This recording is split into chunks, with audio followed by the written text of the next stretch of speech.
5 demo reel mistakes that are costing you the job, and you don't even know it.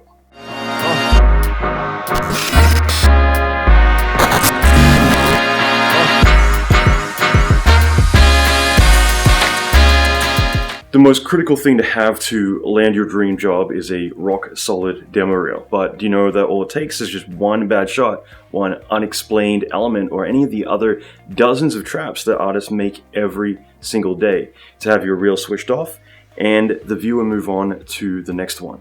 I've built dozens of teams, hired hundreds of artists, and reviewed thousands of reels over the past 20 years, working at ILM, Blur, Activision, Ubisoft, and dozens of studios, including Catastrophic, my own studio. I've interviewed dozens of supervisors, recruiters, and leads at studios like ILM, Weta, Image Engine, Framestore, and about every other big studio on the planet. And what we all agree on is that almost every artist is just oblivious to the fact that all it takes is one single shot, or their contract, or something else really minute with their application, something so small, to cost them the job, cost the viewer to skip over their reel, question if they actually did the work that they're claiming to do because they weren't clear about the ownership of particular parts of a sequence or things like that, or their reel never even got watched in the first place because of something so minor that got overlooked that instantly caused their reel to get thrown out. And this isn't just student reels that are making these obvious mistakes of going too long or looking too cheesy.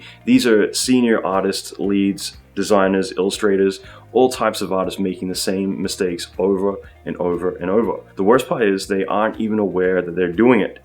I wanted to discuss from the perspective of someone that does the hiring rather than a lot of videos I've seen that seem to be put out either by artists or people who aren't typically aware of the process of reviewing reels and what actually happens during that process. And I'm not entirely sure where they're getting their information from, but some of it can be more damaging than good. So let's dive into it.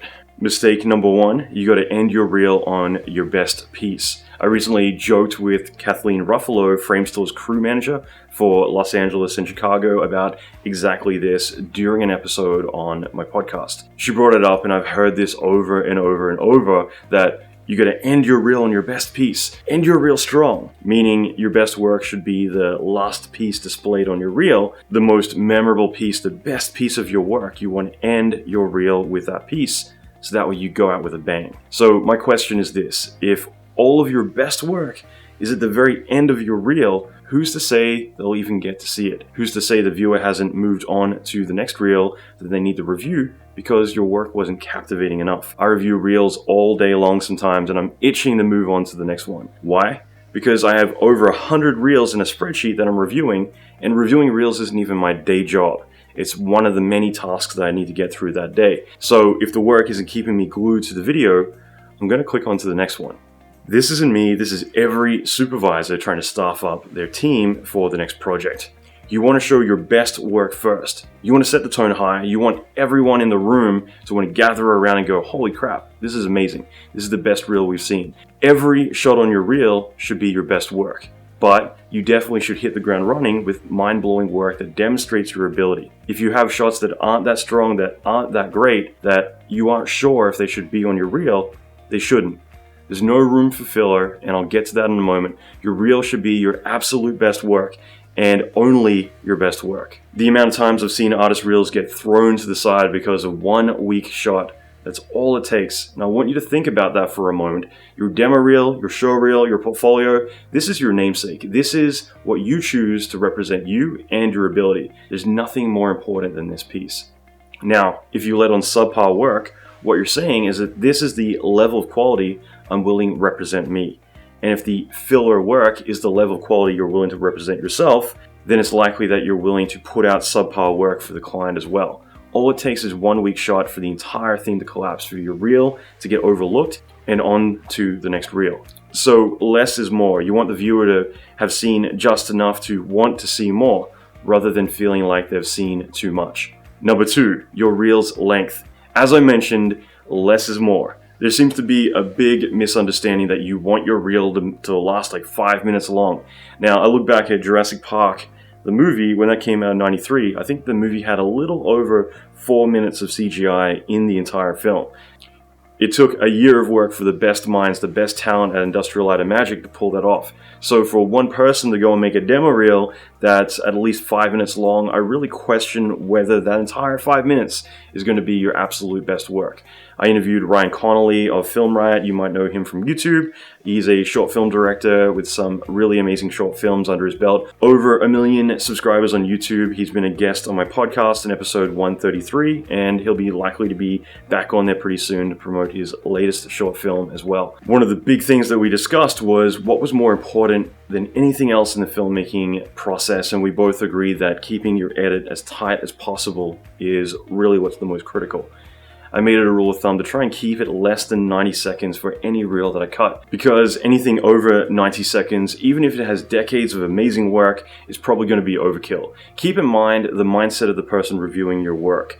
They have a lot going on, they're typically managing teams, they're typically involved in multiple productions, and they typically have a lot of reels to get through as well. If your reel is longer than 90 seconds, then it's likely that they'll start to skip over sections. And you don't want some of your best work that showcases not only what you can do, but maybe really helps raise the price of what you can negotiate later on being overlooked or skipped through.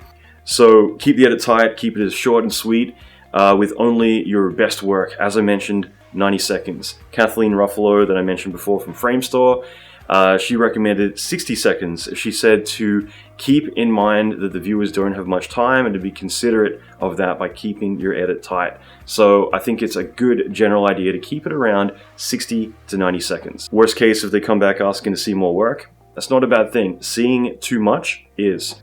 Number 3, your reel needs to tell a story. I love this one because it's typically student reels that somehow always get caught up in this trap, that your reel needs to be more than a reel. It needs to essentially be a small movie. It needs to tell a story. The industry that most of us work in is a service-based industry, whether it's games, design, film, illustration, or any of the other industries we work in as creatives. Even at ILM, occasionally we would have meetings where someone would say, when are we going to start making our own movies like Pixar? It's easy to forget that most studios are service-based studios. They offer a service to movie makers, clients, agencies, anyone looking to hire them to get them to supply an end result. This trickles down to you, who they're hiring to supply a service and an end result as well. Whether it be to animate a shot, blow something up, composite, model, texture, whatever it is, they have a list of positions they need to fulfill, and they're looking to tick these boxes out of the hundreds of reels they've gone through. But here's the one thing, there's nothing wrong with story. If you can find a clever way to do it where it doesn't disrupt its sole focus of demonstrating your artist ability, great. But it's not going to decide whether you get the job or not. A demo reel is there to demonstrate your ability, what service that you can perform. It's about the end result. I want to know if you can sit down tomorrow in a chair and do the work. Your reel needs to be able to communicate this above all else. This is why keeping your edit tight, keeping the duration of your reel short is so critical, because the more that you show, the more likely you are to lose the viewer. Now, if you want to tell a story, what I suggest is going out and making a short film. Why make a reel if you want to demonstrate your storytelling ability? Take the time and make a short film. I've interviewed many successful directors on my podcast that started out creating short films and doing the short film circuit to get recognition, and even going as far as to land art director jobs or other senior positions at Disney and other studios after going and putting in the hard work, even having Pixar and other big studios find them through the recognition they received from their short films. So if this is something you want to do, then go do it. There's no point making a short film if you're using it to get a job when you can make it be so much more. But if you're going to make a demo reel with the intention to get work, then make it focused on exactly that. Demonstrate your ability, keep it tight, keep the attention focused on qualifying you as the candidate to work on the project that the studio you sent it to is looking to staff up for. Number 4. You got to find the right track. This should be a no-brainer, but no matter how much it gets said, the music on your reel doesn't matter. There are so many people who spend more nights fishing through music trying to find the right track for their reel than they spend focusing on keeping the edit for their reel tight and figuring out what they can take off of their reel to keep it laser focused on demonstrating their ability. The music on your reel doesn't matter. Because I've yet to speak to a single supervisor, recruiter, human resource person, producer, lead, artist, anyone in charge of hiring that actually watches demo reels with the music even turned on. When you have this giant list of reels to review and dozens of other things that you need to get done, the last thing anybody wants is to have electronic music blasting through their headphones while they skip through reel after reel trying to find potential candidates. The consensus is always the same. Music doesn't matter. I've never spoken to a single supervisor or recruiter who said any different. However, I will be the first to say there isn't anything wrong with having music. But keep in mind that when it comes to landing a job, I guarantee the person reviewing your work will not be listening to music. They'll have their sound off and they'll be clicking through reel after reel looking for any excuse to move on to the next reel in that spreadsheet. Your time should be more focused on making sure that you have every shot in the edit so tight that it keeps them captivated enough to stay around until the very end. But if you want your reel to sound cool for some random person who comes across it on Vimeo or YouTube, there's nothing wrong with that. With having good music that keeps you entertained while they watch the reel. So keep that in mind. The music is for the public, for the random person on social media, but more than likely your reel is going to be off when your reel is being reviewed by the studio that you sent your work into. So with that information, think where your time's likely better to go. Should you spend more time on your edit, make sure it's as tight as possible and keeping them watching all the way through, or on the music that probably won't even get heard? Number 5, the last one. I regularly hold live portfolio and reel reviews with everyone inside of my mentorship. This is something that I'll do, and I'll give feedback and review people's work and just go through, critique it, give advice, and do everything I can to help them really make the best reel possible. So the most common thing that I always say to people when I'm reviewing their work is, why did you have that shot on there? And the response is always the same. I needed some filler. And I hinted towards this earlier. In fact, it wasn't really even a hint. Keep it tight. Only your best work. Don't tell a story. Focus on demonstrating what you can do. Prove that you can sit down in a chair tomorrow and start doing the work. There's no room for filler. It's so important because we all have that one shot that we love, that we bled over, that we put in so much work, and we don't want to throw it away. Or our girlfriend, our boyfriend, our parents, somebody says that that one shot is really great, it's really funny, and you should keep it in. Check with your gut. Is that going to match the level of quality that the studio you're sending your work to does?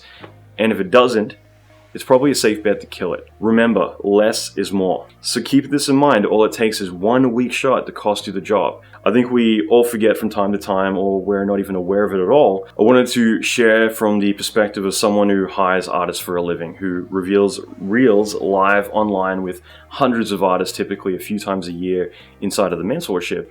I sit with other supervisors and go over work, share our thoughts as we review other artists' reels, and I'm always blown away to see how cutthroat some of these supervisors can be. I've seen people's reels go from the top of the hiring list to the bottom because of something as simple as their contact information being poorly presented, because it hinted at the level of effort that they're willing to put into their own work. Remember, your reel is here to demonstrate the level of standards that you set for the job that you're wanting to get. If you set the bar low, that communicates that that is the level of effort that you're willing to put in. Even if you get the job, how do you know that some of these tiny little mistakes aren't the sole thing costing you to drop from $50 an hour to $20 an hour? This reel represents you. Remember, set the bar high. Now, these are just 5 common mistakes that are regularly coming up when people are cutting reels. But what does it take to make a reel go from good to great? What does it take to make a reel that others share, that possibly could go viral, that gets that undivided attention from everyone who watches it? So subscribe below, because making your reel go viral, or how to get your reel in front of the hard to reach people, flawless negotiating of money, how to get recruiters and studios to seek you out rather than the other way around, how to build your brand, how to get noticed. These are just some of the many videos I'm releasing on this YouTube channel. So click subscribe and don't miss out on any of these videos. More importantly, the results that can impact your career and really drive whether you can negotiate a high salary or a mediocre salary, whether you're able to get your dream job or to settle. And finally, comment below and let me know what questions you have, and I'll include them in the next video I release. Thanks for watching.